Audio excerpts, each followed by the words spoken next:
Hey everybody. A few weeks ago I released a video about the origins of Krav Maga and how that relates to the Holocaust. And at the end of the video I made some comment about the state of Krav Maga today. And I actually got quite a few inquiries from people asking about what I meant and what I think the state of Krav Maga is today. So let me answer that, and I'll start by giving you a couple of disclaimers. First of all, if you are a pure Krav Maga practitioner, you might not like what I have to say. Second of all, the flip side of that is that while I've been doing martial arts on and on my whole life, and I've got multiple black belts and so on and so forth, I still consider myself first and foremost a Krav Maga practitioner. Okay, so just keep that in mind as I rip it to shreds. Okay, which is kind of tells you where this video is going. Okay, the state of Krav Maga today. Krav Maga was designed primarily as a military fighting system. That means there are certain elements of how it was trained in that context that were very effective for that particular training context and the training outcomes that the military needs. Immersive training in a short compound amount of time, focusing on a very small number of things that will give you particular outcomes for the battlefield, so on and so forth. The transition from Krav Maga to civilian training is a little bit more complex and maybe not as well done. The other flip side of that is that with the death, not flip side, sorry, rather the other element of that is that with the death of Imi Lichtenfelder, the founder of Krav Maga in 1988, the system splintered.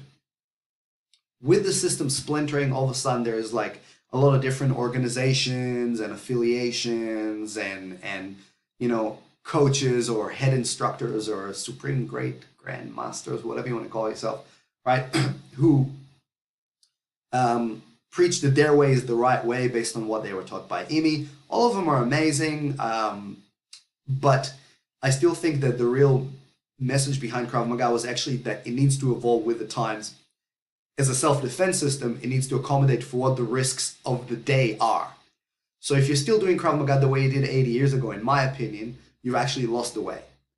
Now, let's talk a little bit about what happened as a result of that splintering of the system. Number one, each system prided itself primarily not so much on the training methods, which in my opinion is what actually determines whether a system is effective or not, but on the sets of techniques that they use. So what we've actually seen is Krav Maga transition from a very fighting-based system to something which is codified, rigid, and in essence, really similar to all the systems that are actually touted as non-effective, like Taekwondo, like Aikido, like some of the, you know, kind of point competition or low-contact karate, where you have to learn a system or a list of techniques. You get that, you grade to the next level. You then learn a new system of techniques. You move to the level after that, so on and so forth, where it becomes more about accumulating techniques in order to progress rather than how those techniques are practiced, which is what will actually make them effective or not effective. That also leads to the real issue there, which is Krav Maga, for the most part, in my opinion today, is trained in a way that is not effective.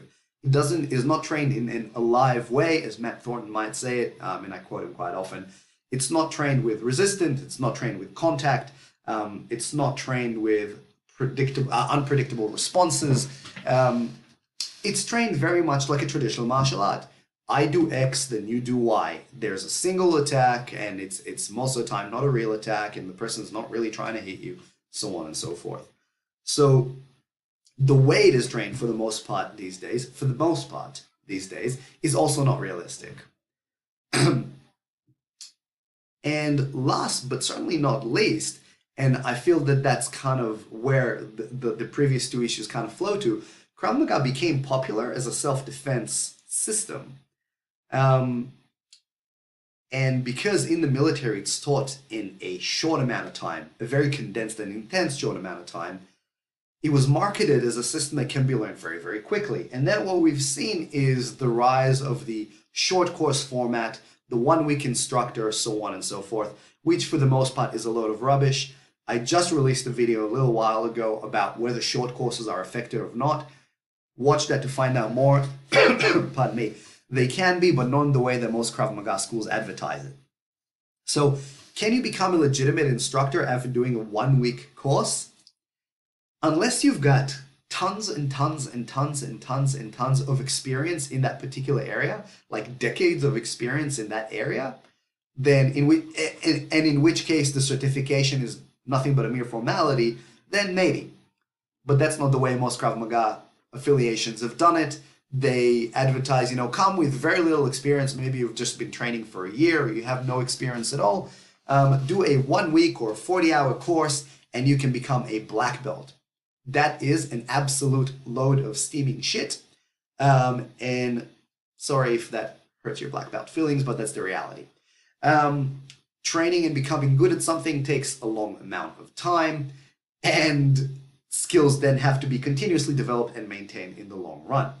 Now, the other thing that then flows from that is whether Krav Maga is a holistic self-defense system. And again, that's debatable. For the most part, today, no. So if you're looking to learn self-defense, you need to look at a complete solution, not just the physical skills. You need to look at the pre and post elements of conflict. I won't go into that because I've spoken about it a million times, but you need to look at what happens before a fight and after a fight, or before an incident, after an incident. And your training has to include that. Otherwise, you're not learning self-defense, you're learning fighting. The two are very, very different. So where does this leave us with the state of Krav Maga today? As I see it, for the most part, a lot of politics, egos, and bullshit because of the affiliations. You train with this guy, you can't train with that guy. That guy said that this guy's not authentic, so on and so forth. That never leads to anything good. There's a couple of organizations today that are supposedly trying to overcome that. I haven't seen anything that has done it authentically and with the right outcomes in mind, with the exception of a couple. So affiliations and egos and politics. Unrealistic training methods in the civilian context, which I think make for poor training overall for self-defense. Trying to get people for short courses and qualifying instructors way too quickly, most of the time in exchange for a lot of money. And lastly, not providing a holistic self-defense solution, but really focusing just on certain techniques, which again, it is also ineffective in its own right.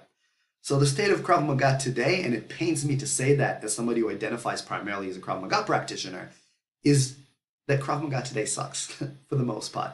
There are still places who do it really, really well, and instructors and coaches who do it really, really, really, really well. It's hard to find them. So the question then becomes, how do you find the right self-defense and Krav Maga school for you? Well, I've got a few blogs and videos on that. I also recommend you check out the Managing Violence podcast with Joe Saunders. He's got some really good writings and videos on that as well.